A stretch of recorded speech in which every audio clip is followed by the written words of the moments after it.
Quero agradecer a belíssima participação deste coral e cumprimentar e saudar a todos vocês que estão aqui. Boa noite. E me sinto muito feliz em dizer também feliz sábado. Ontem eu comentava com um amigo na saída, se 4 dias da semana pudessem ser sábados, seria muito bom. É um prazer, uma alegria, um privilégio vivermos essa experiência sabática e de estarmos bem mais próximos do Senhor nesse dia especial. Hoje, naturalmente, nós vamos ter uma programação diferente e vocês já perceberam que eu estou aqui muito bem acompanhado à plataforma, né? Os líderes dessa igreja, o pastor Leonardo, o pastor Santos, e também nos acompanha hoje o pastor Zanotelli, que é o presidente desse campo. Eu tenho acompanhado o trabalho do pastor Zanotelli, além de ser um homem de Deus, é um grande empreendedor. Por onde ele passa, o rastro fica, né, de grandes empreendimentos para a igreja do Senhor. E eu louvo a Deus por isso. Obrigado, pastor, por estar aqui com a gente hoje à noite. Vamos abrir a palavra do Senhor no livro de Isaías, no capítulo 1. Isaías, capítulo 1. Isaías, capítulo 1.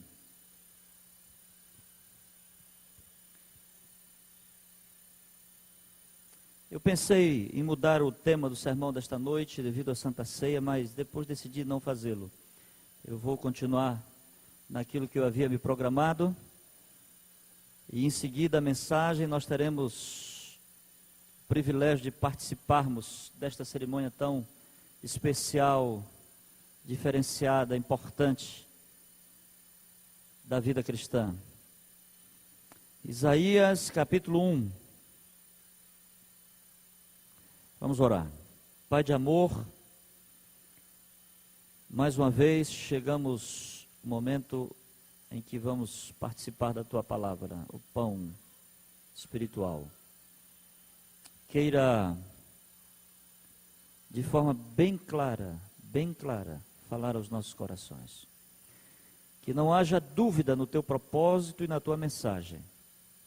Portanto, usa-nos, a fim de que tenhamos o desejo verdadeiro de Te ouvir em tudo. Em nome de Jesus, amém.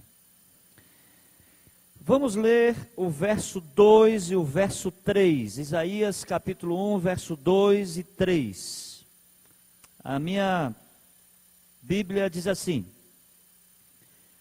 Ouvi, ó céus, e dá ouvidos, ó terra, porque o Senhor é quem fala.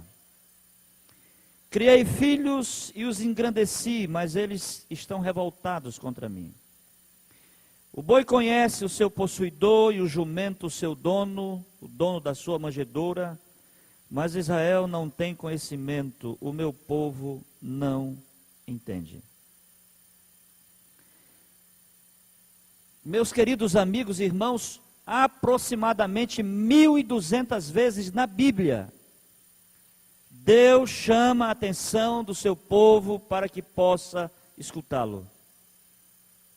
E Ele usa vários sinônimos para isso. Ouvi, escutai, atendei, atenção. 1.200 vezes. A insistência de Deus é tão grande que nos leva a crer que nós não temos o costume de ouvi-lo. Daí a sua insistência em dizer, ouvi, escutai.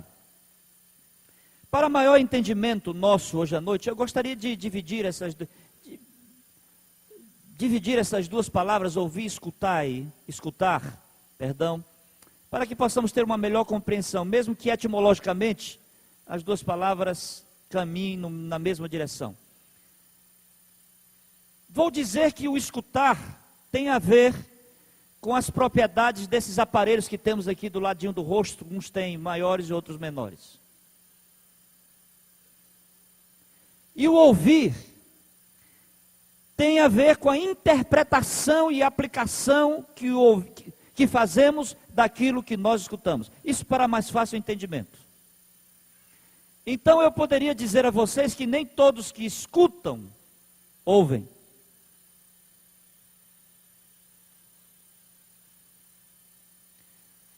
Nem todo mundo que está escutando está interpretando e fazendo um bom uso daquilo que está escutando. E recentemente eu descobri que mesmo sem escutar, há pessoas que ouvem.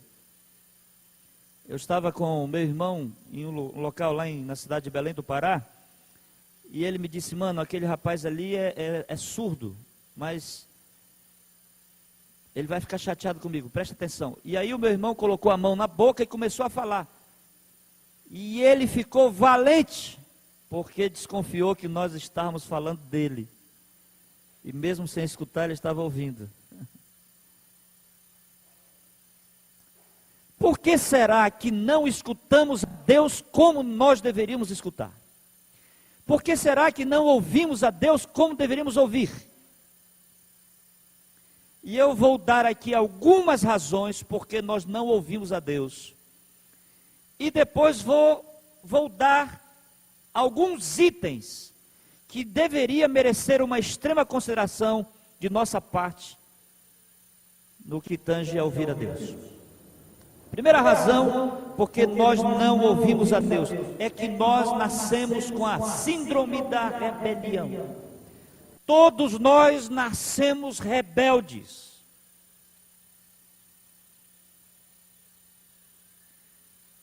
Nascemos com essa tendência maldita para o mal. E eu quero que vocês não confundam esta tendência com o pecado original, que é a doutrina de uma outra religião aí. Nós não nascemos com o pecado de Adão, que pague ele pelo pecado dele. Já foi pago na cruz. Mas nós nascemos com a consequência do pecado de Adão. Adão pulverizou rebelião por todo o planeta. Lembram quando eu falei que uma criancinha já nasce chorando? É a rebeldia. Nasce. Davi, ele diz assim, em pecado me concebeu a minha mãe. Nós já nascemos com esta tendência para o mal.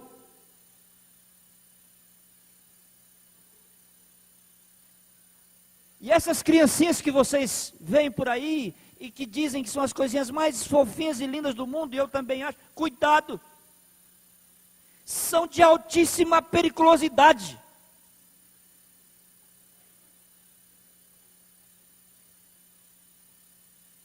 A minha filha mais nova, quando era criancinha, tinha 2 anos de idade, ela pegava o brinquedo dos outros e dizia assim, me dá, é meu! E eu dizia, meu Deus, nós não ensinamos isso para essa menina, como é que ela pega o que é do outro, está dizendo que é dela. Não vou nem falar o que é isso. O outro está ali, andando ali, e o outro vem devagar por trás e empurra o indivíduo para ele cair. Isso é tentativa de homicídio. Nós já nascemos com esta tendência para o mal. Não gostamos de ouvir. Nascemos rebeldes. É por isso que em algum momento da vida o ser humano tem que parar e dizer, refletindo, escutando a Deus, meu Deus, eu desisto desta minha natureza, me transforma. Coloca no meu coração, coloca em mim, perdão, um novo coração.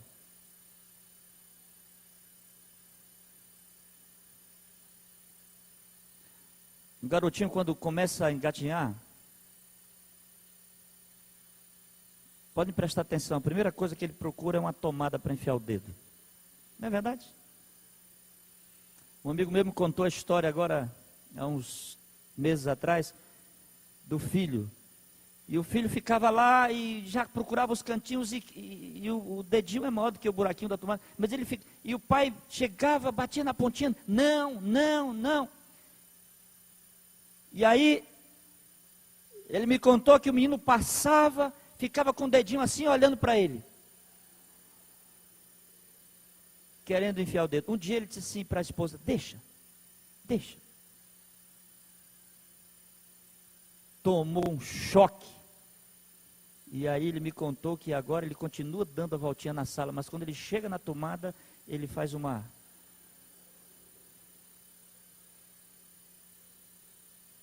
É a rebeldia inerente do ser humano. Por isso que você precisa todos os dias, dioturnamente, clamar a Deus, muda o meu coração. Muda a minha vida. Esta é a primeira razão porque nós não escutamos a Deus. Porque temos a síndrome da rebelião. Segundo motivo porque nós não escutamos a Deus, perdão. Primeira razão porque somos rebeldes. Segunda razão porque nós não escutamos a Deus é porque nós não o vemos. Seria muito diferente se Deus aparecesse aqui agora e dissesse, olha, vou dar um aviso para vocês. Cuidado com o que vocês vão fazer hoje à noite, amanhã, depois de amanhã, porque seria diferente. E como você não vê,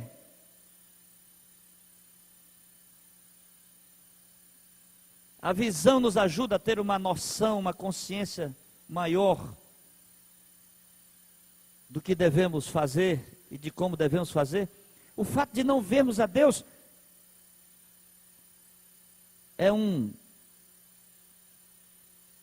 desculpa a mais para não ouvi-lo. Mas eu já falei para vocês que Ele está aqui agora, nesse momento. Falei outros dias, Deus está aqui. Ele não se revela simplesmente porque no capítulo 24 de Êxodo, a Bíblia diz que Ele é fogo consumidor. A sua santidade nos consumiria. E Ele não se revela fisicamente, corporeamente, como um dia vai acontecer para nos preservar a vida. Mas Ele está aqui.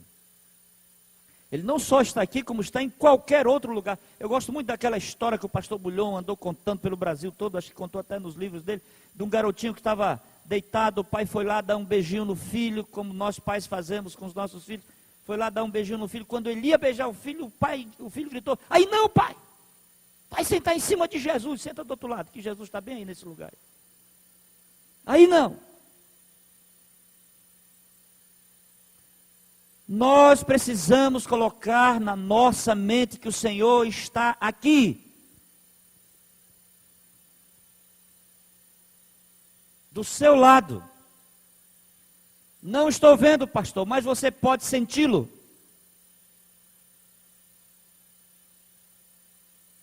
E se nós tivéssemos esta consciência de que Ele não está, você não pode vê-lo, mas que Ele está aqui, eu tenho certeza absoluta que muitos e muitos pecados seriam evitados pela presença do Senhor. Eu quero fazer um acréscimo ao que eu falei um dia desse. Não sei se foi quarta-feira que eu falei que alguns dizem, olha, não vá naquele lugar porque Deus não está lá.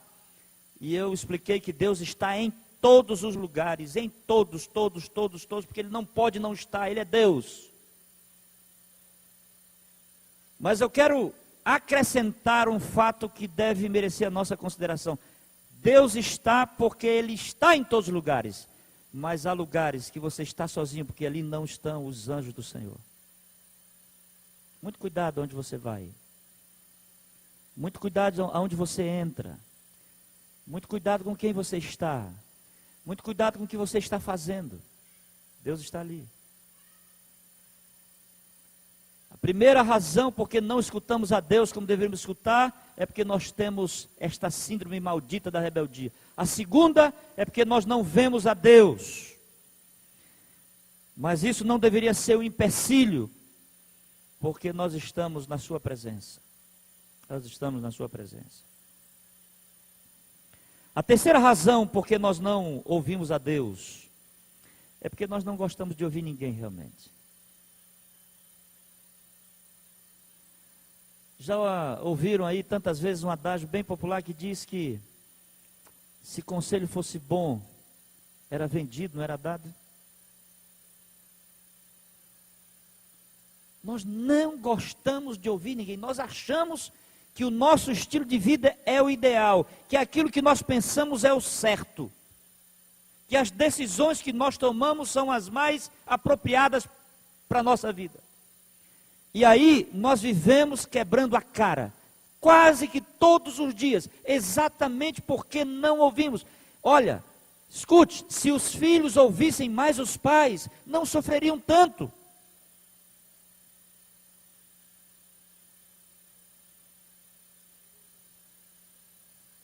Se nós ouvíssemos mais os pastores dessa igreja, não sofreríamos tanto. Se nós ouvíssemos mais os líderes dessa igreja, não sofreríamos tanto. Se nós ouvíssemos mais os amigos, não sofreríamos tanto. Um dia, meu pai viajou e me deixou na casa de uma tia que já é falecida. E eu tinha uma bicicletinha bem pequenininha e eu pedi para ele: pai, leva a bicicletinha para a casa da minha tia. Ele: tá bom, eu levo. Mas olha, não é para andar na rua, é só para andar dentro do quintal, que já dá para a gente andar na nossa bicicletinha. Quando nós chegamos lá na casa da minha tia, encontrei meu primo, foi uma alegria, disse: olha, trouxe a bicicletinha e tal. Ah, que bom. Quando meu pai saiu, e ele tinha deixado claramente a recomendação para minha tia, que não era para deixar a gente andar de bicicleta na rua, eu disse para o meu primo Isaac: rapaz, não tem graça andar aqui dentro desse quintal, a gente podia sair, senão mas a mamãe vai ver. A gente faz o seguinte: a gente fura o cercado, passa a bicicleta, sai pela casa da vizinha e vamos andar na rua, porque lá é que é legal. E ele disse: rapaz, é mesmo. Então tiramos a cerca, tivemos umas cercas que se fazem de madeira, arredamos, passamos a bicicletinha, saímos por dentro do quintal da vizinha, ela foi cúmplice, e fomos para a rua. Ele dava uma volta e eu dava outra volta, ele dava uma volta e eu dava outra volta, ele dava uma volta e eu dava outra. Que coisa maravilhosa. E era a minha vez, e eu estou aqui daqui para lá, e tinha uma grande poça de água, de lama, e vinha de lá para cá uma Brasília azul, de um jornalista chamado Paulo Ronaldo, que foi já falecido, foi radialista há muito tempo no estado do Pará. E eu me coloquei em pé na bicicletinha e gritei bem alto: Brasília, aqui não tem vez. E desviei a laminha, mas o motorista estava na mão dele e eu fui atropelado.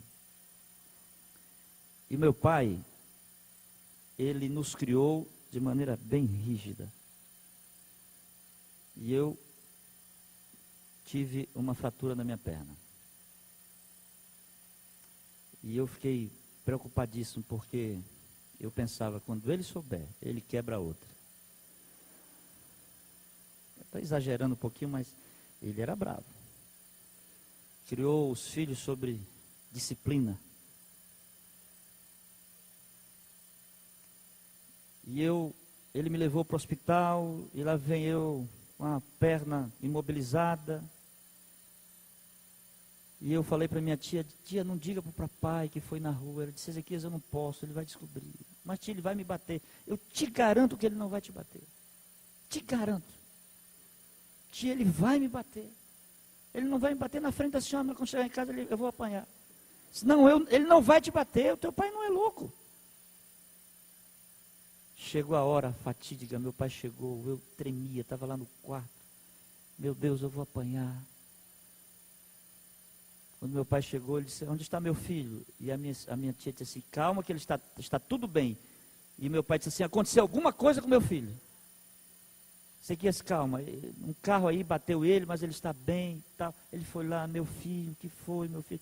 Oh, pai, a minha perna, pai. Ele disse: como foi, meu filho? Eu disse: pai, a bicicleta.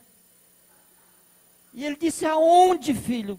Puxa vida, a pergunta que eu não queria que ele fizesse. Aonde? E eu fiquei caladinho, a minha tia disse, Ezequias, ele só foi dar uma voltinha aqui na rua e o carro bateu ele. Se foi, meu filho. Foi, pai. Foi. Me pegou pelo colo, levou para o carro. E eu fiquei imaginando, vai ser em casa. Assim que chegar em casa eu apanho. Chegou em casa, meu pai não fez nada. Nada, nada.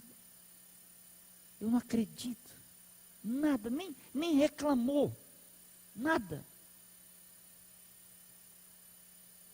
Os dias se passaram e eu esqueci até que eu fiquei completamente curado. Quando eu fiquei curado, ele disse, meu filho, eu quero que você vá ali comigo. Aonde, pai? Entre aqui no carro, vamos ali. Entrei no carro, nem me lembrava mais do que tinha acontecido. Pensei que ia passear.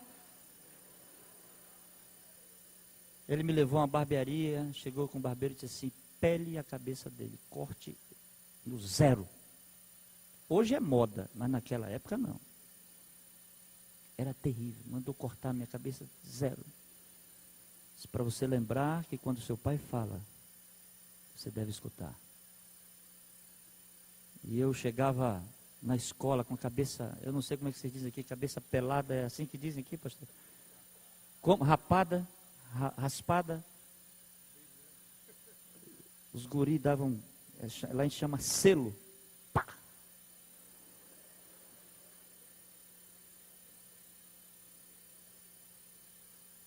E aí eles me perguntaram, por que se raspou a cabeça? Disse, não, foi só para tirar um raio-x.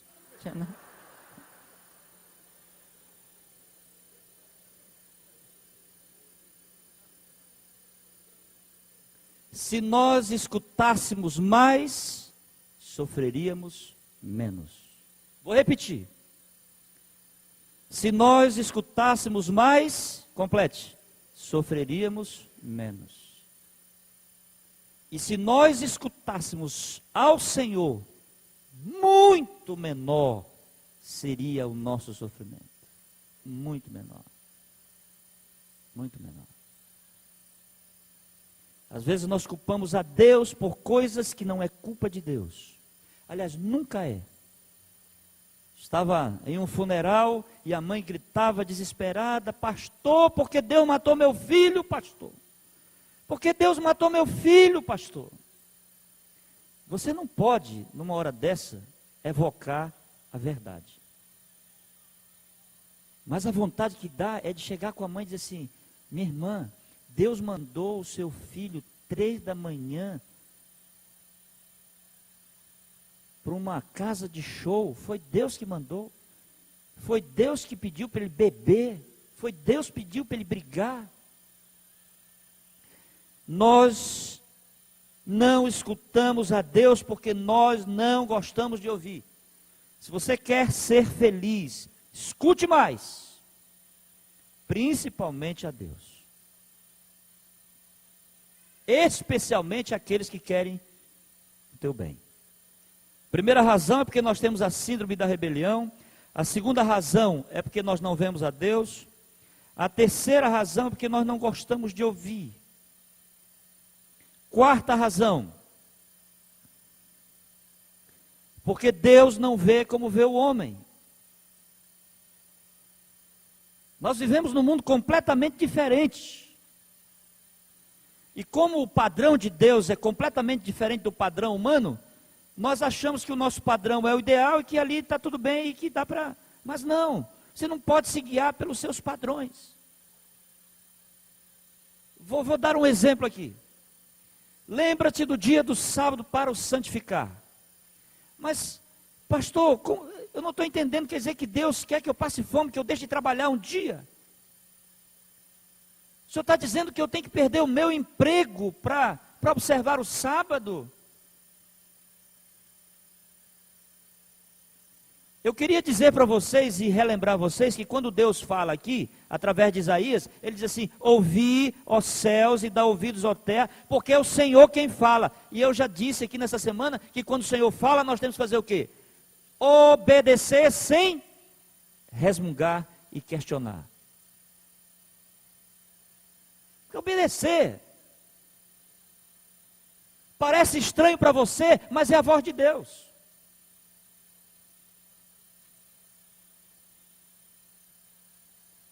E Deus parece que trabalha desta forma exatamente para exercitar a minha fé e a sua fé. Moisés estava lá. Moisés joga a vara no chão, o cajado no chão, se transformou numa cobra. Agora pega a cobra. E eu tenho a impressão que Moisés já começou, e foi pegar pela cabeça, disse não, pela cauda. Não é, o padrão de Deus não é o nosso padrão, pega pela cauda. E aí, Moisés poderia ter dito, Senhor, desculpa, mas eu vivi no deserto 40 anos. O Senhor quer me ensinar a pegar cobra. Eu tenho 40 anos de experiência no deserto. E é assim que alguns agem. Senhor, a minha experiência, eu acho, eu penso, eu quero. Não é assim, eu tenho experiência, eu sou isso, eu sou aquilo, eu sou aquilo. Não interessa o que você é quando o Senhor fala. Tem o mínimo valor que você é quando o Senhor fala. Quando o Senhor fala, nós temos que obedecer. Noé, constrói uma arca. Mas para que arca? É porque vai chover, o que é chuva? Constrói a arca. 120 anos, não foi 120 dias, não foram 120 dias, não foram 120 meses, foram 120 anos, sendo escarnecido, velho gagá, doido, maluco. E Noé ali, o Senhor falou, eu tenho certeza absoluta que Noé no seu coração dizia, meu Deus, é estranho o que tu me pediste. Eu não estou entendendo. Estou sofrendo. Eu não compreendo por quê, mas eu vou obedecer.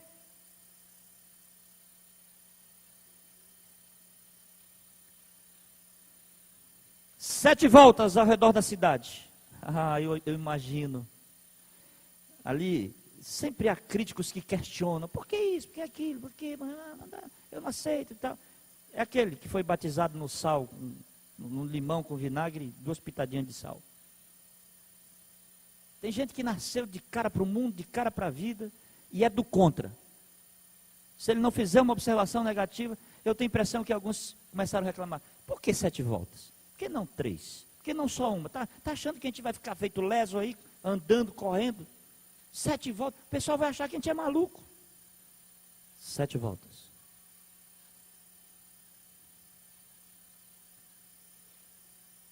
Escute, quando Deus fala, não queira pegar o que Deus fala e colocar dentro de um padrão seu, humano, porque a coisa não vai funcionar.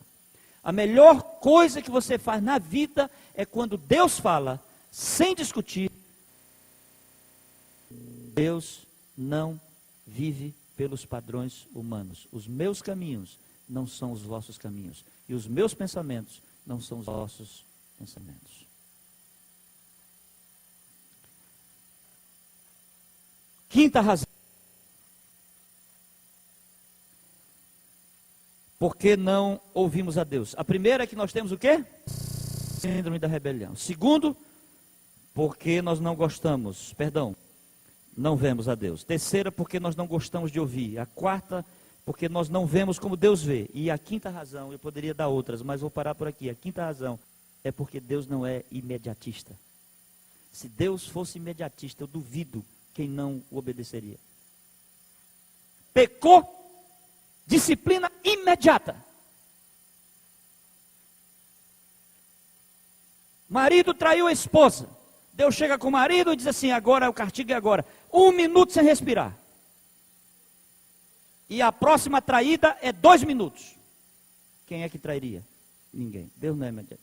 É por isso que o juízo é chamado de juízo final. Deus estabeleceu um dia em que há de julgar o mundo. Esse dia vai chegar. E como as consequências não são imediatas, nós achamos que dá para ir tocando a vida de maneira irresponsável. Não. Alegra-te, jovem, na tua juventude. Recreia o teu coração no dia das tuas mocidades. Da tua mocidade. anda pelos caminhos que satisfazem o teu coração. Mas o verso não termina aí, o verso termina dizendo: sabe, porém, que de todas estas coisas, Deus te pedirá conta. Não hoje, não agora, mas o dia vai chegar. O dia vai chegar. A hora do acerto vai chegar.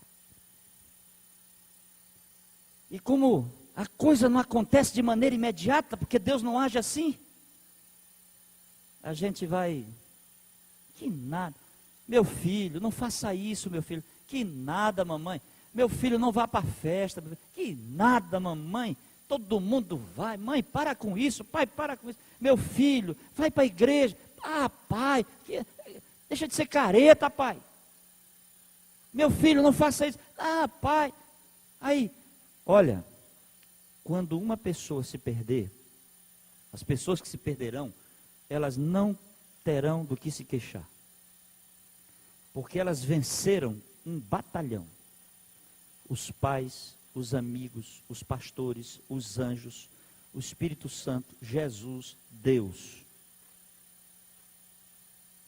É muita teimosia. É muita teimosia. E eu gostaria de fazer algumas recomendações antes de terminar. Primeira recomendação. Vamos ouvir mais Deus através da palavra de Deus, da Bíblia. Leia mais a Bíblia. Todo dia. Todo dia. Separe um tempinho lá e... A igreja tem um programa chamado Jornada Espiritual, que é exatamente para você desenvolver essa comunhão com Deus logo nos primeiros momentos do dia. E aí teve muita gente dizendo, olha, 4 da manhã, 3 da manhã, e lá no Maranhão teve gente que levantava 2 da manhã. Não é por aí. É na hora que acordar. Acordou. Acho que é por aí, pastor Zanata. Acordou a palavra de Deus. Se você tem um costume, tem gente que tem costume de levantar 2 da manhã para orar, amém, continue fazendo. Mas levantou, escute a voz de Deus através da sua palavra. Este livro é maravilhoso. Por que será que nós não lemos tanto a Bíblia? No ano de 91, eu fui para os Estados Unidos estudar. E deixei minha esposa com minha filhinha com 3 meses. Naquela época, nós não tínhamos... A comunicação não funcionava como funciona hoje. Hoje você vai aos Estados Unidos, compra um telefone por $70 e você liga ilimitadamente para o Brasil para telefone fixo. E eu, como não tinha dinheiro, eu disse para ela, você vai mandar carta para mim e eu vou mandar carta para você, a mesma coisa. Eu estudava das 9 da manhã às 3 da tarde. Eu trabalhava das 4 da manhã, numa temperatura de 5 graus abaixo de zero, catando lixo na rua, até 8 da manhã. Entre 8 da manhã e 9 me preparava, ia para o local de estudo, 3 horas eu terminava, 4 horas eu pegava de novo até 10 da noite. Mas a minha grande ansiedade era o momento que chegava a carta da minha esposa. Era um momento mágico na minha vida. Quando chegava aquela carta, e aonde eu estava, eu já parava, abria e lia. Ali tinha notícias dela e da minha filhinha, a Jéssica. Eu ia trabalhar, quando eu voltava do trabalho, lia a mesma carta de novo e descobria coisas que eu não tinha descoberto. Acordava no outro dia, eu lia a carta de novo. Depois, continuava lendo, até a outra carta chegar. E eu gostava muito, quando no finalzinho ela colocava assim, amo você, fofinho.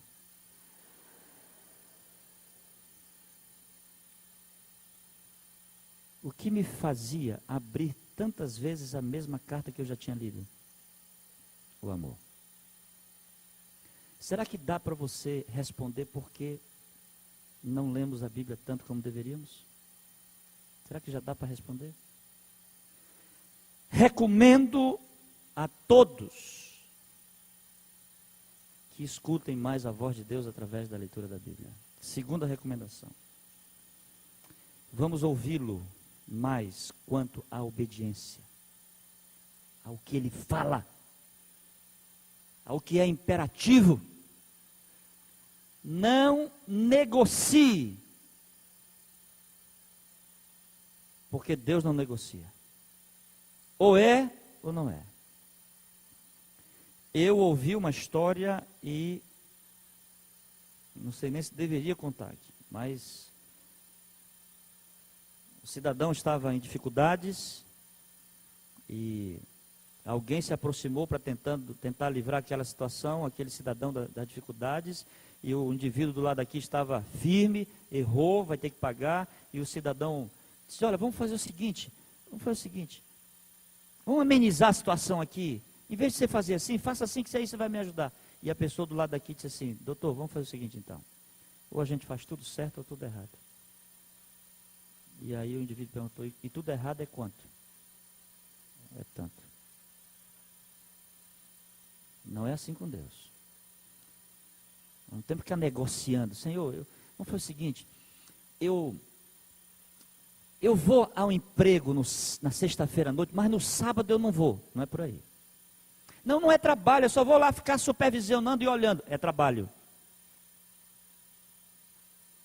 Com Deus não dá para ficar fazendo esse tipo de coisa. Então vamos ouvi-lo quanto à obediência. Vamos ouvi-lo mais com relação ao uso dos dons e talentos. Meus irmãos e irmãs do meu coração, por que será que tem tanta gente que não participa? Vocês sabem uma coisa que eu fico assim meio triste com a igreja, é que pregar e cantar todo mundo quer. Mas ser zelador, ser um diácono, ser um professor de escola sabatina.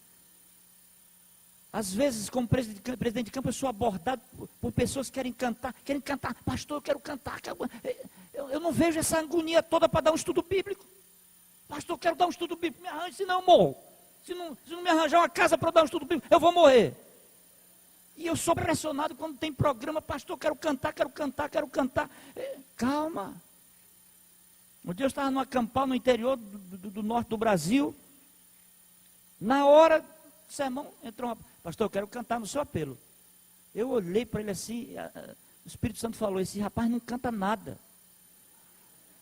E ele começou a insistir, quero cantar, me deixa cantar, então eu canto antes. Mas irmão, já está tudo programado. Não, pastor, eu canto. E eu olhei para ele assim, bem sério mesmo, assim: rapaz, você canta mesmo? Tinha um colega dele do lado, ele fez assim: pastor, diz aí para o pastor, fala aí como eu canto, diz aí para ele. Não quis nem responder, pediu para o amigo responder. E eu olhei para o amigo e disse: aí, ele canta mesmo? Pastor, não sei não. E ele insistiu tanto que os anciãos começaram a me pressionar: pastor, deixa. Irmãos, tudo que o Espírito do Senhor construiu, este jovem destruiu. Porque queria cantar. Quero dizer para você que os dons são diversos, não é só o da música e o da palavra. Você pode fazer muita coisa pela obra de Deus. Escute o Senhor no que diz respeito ao uso dos talentos.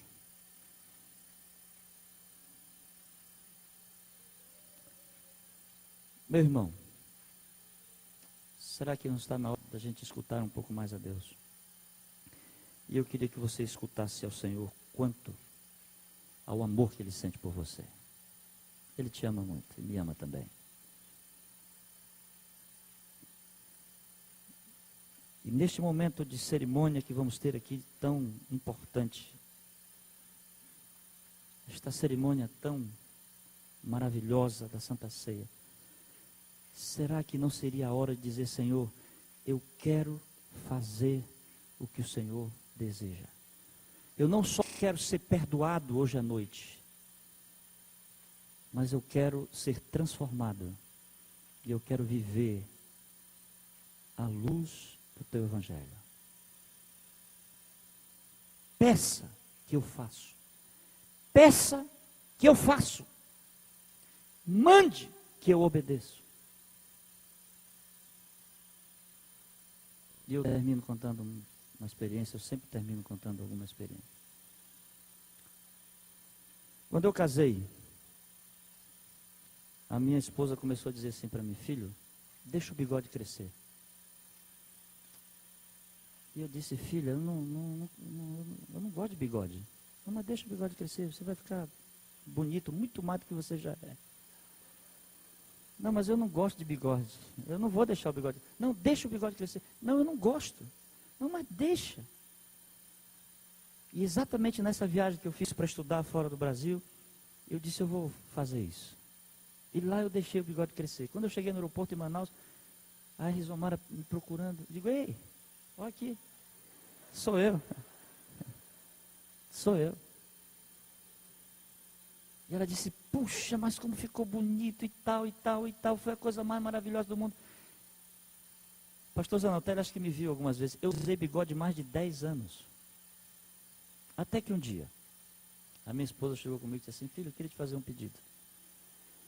Qual é o pedido? Tira esse bigode. Está começando a ficar branco, tira o bigode. Minha filha, eu coloquei o bigode por sua causa. Eu agora gosto do meu bigode, eu não consigo me ver sem o bigode, agora você está pedindo para eu tirar o bigode. Não faz isso comigo. Não, tira o bigode. E aí falou um dia, falou outro dia, falou outra semana. Eu digo, não vou negociar. Isso é o meu bigode. Não vou negociar isso. Um dia, nós estávamos em Caldas Novas, de férias. Pra vocês terem uma ideia, minhas filhas não haviam me conhecido sem bigode. Porque quando eu cheguei, a Jéssica, saí daqui, tinha 3 meses, quando eu voltei, ela já me viu de bigode. Quando a outra nasceu, eu já tinha bigode. E um dia, em Caldas Novas, no 12º andar de um edifício, ela tomando banho com as filhas lá na piscina embaixo, eu olhei na frente do espelho, fiquei olhando o bigode e disse assim, a minha esposa quer, eu vou tirar. E tirei.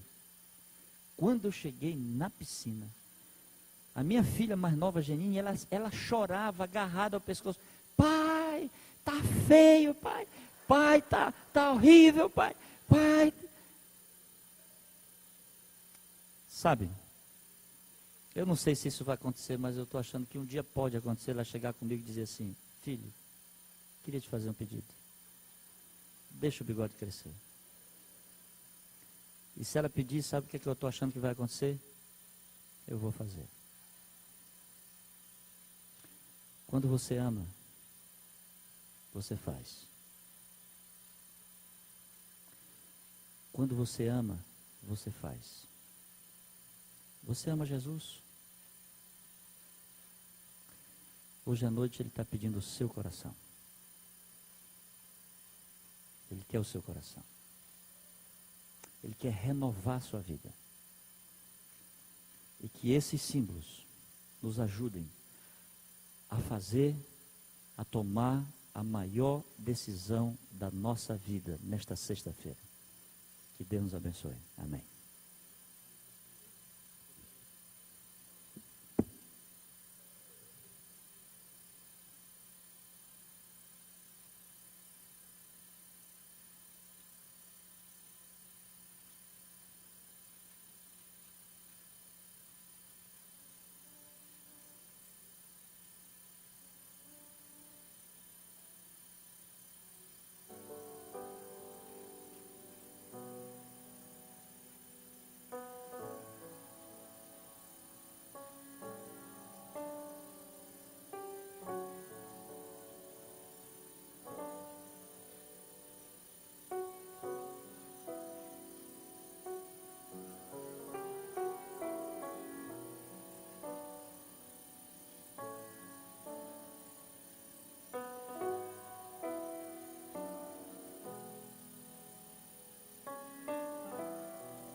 Neste momento, convidamos a todos que acompanhem suas Bíblias, a leitura que iremos fazer no livro de 1 Coríntios, capítulo 11, a partir do versículo 23. Porque eu recebi do Senhor o que também vos entreguei, que o Senhor Jesus, na noite que foi traído, tomou o pão, e tendo dado graças, o partiu e disse: isto é o meu corpo, que é dado por vós, fazei isto em memória de mim. Por semelhante modo, depois de haver ceado, tomou também o cálice, dizendo: este cálice é a nova aliança no meu sangue. Fazei isto todas as vezes que o beberdes, em memória de mim. Porque todas as vezes que comerdes este pão e beberdes o cálice, anunciais a morte do Senhor até que ele venha. Reverentemente, de joelhos, vamos orar pedindo a bênção pelo pão, símbolo do corpo, e pelo suco da uva, símbolo do sangue.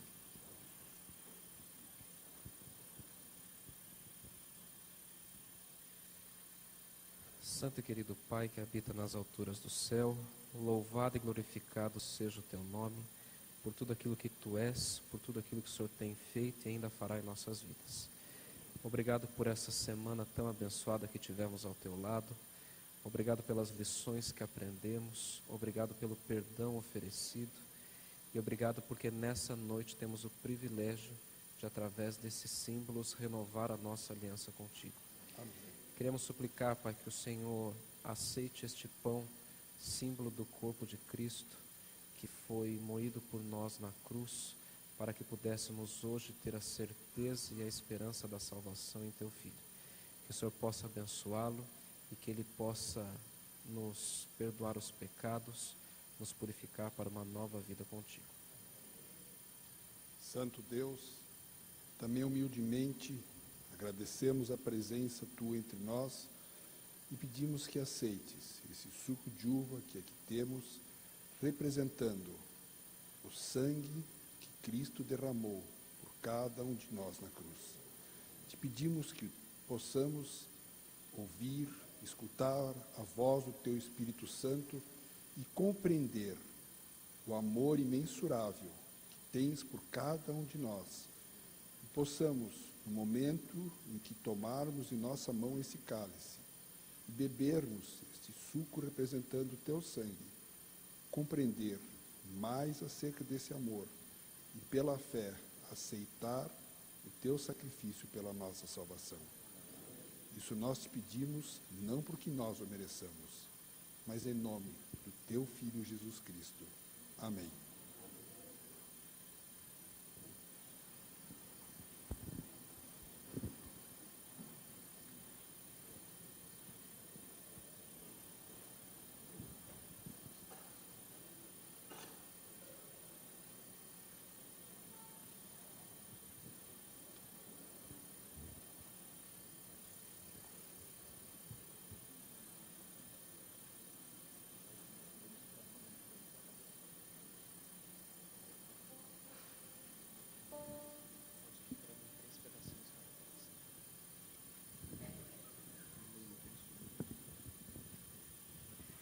Quem creu em nossa pregação e a quem foi revelado o braço do Senhor? Porque fui subindo como renovo perante ele, e como raiz de uma terra seca. Não tinha aparência nem formosura.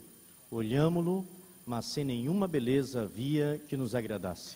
Era desprezado e o mais rejeitado entre os homens, homens de dores e que sabe o que é padecer. E como um de quem os homens escondem o rosto, era desprezado e dele não fizemos caso. Certamente ele tomou sobre si as nossas enfermidades e as nossas dores levou sobre si. E nós o reputávamos por aflito, ferido de Deus e oprimido. Mas ele foi traspassado pelas nossas transgressões e moído pelas nossas iniquidades. O castigo que nos traz a paz estava sobre ele, e pelas suas pisaduras fomos sarados.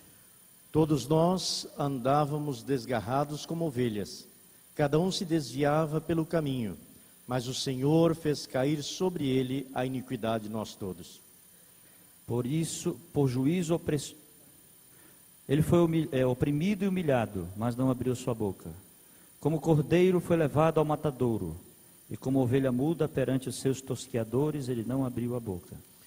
Por juízo opressor foi arrebatado, e de sua linhagem, quem dele cogitou, porquanto foi cortado da terra dos viventes, por causa da transgressão do meu povo, foi ele ferido. Designaram-lhe a sepultura com os perversos, mas com o rico esteve na sua morte, posto que nunca fez injustiça, nem dolo algum se achou em sua boca. Todavia, ao Senhor agradou moê-lo, fazendo-o enfermar, quando der ele a sua alma como oferta pelo pecado, verá a sua posteridade e prolongará os seus dias, e a vontade do Senhor prosperará nas suas mãos. Ele verá o fruto do penoso trabalho de sua alma e ficará satisfeito. O meu servo, o justo, com o seu conhecimento justificará muitos, porque as iniquidades dele levará sobre si.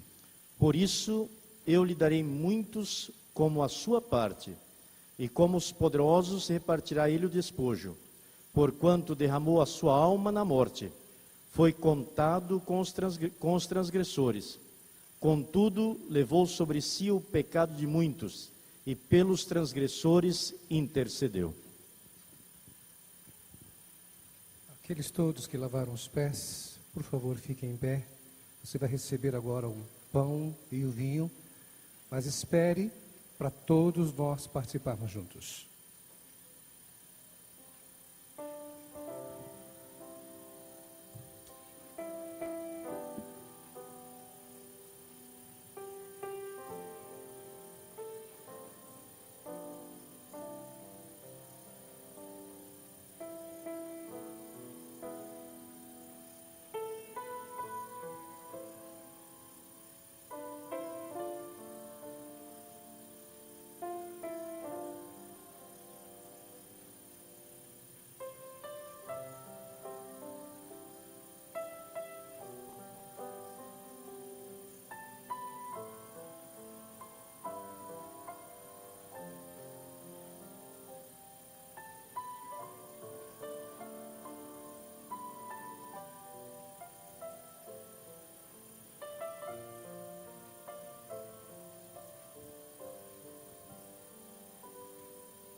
Um dia,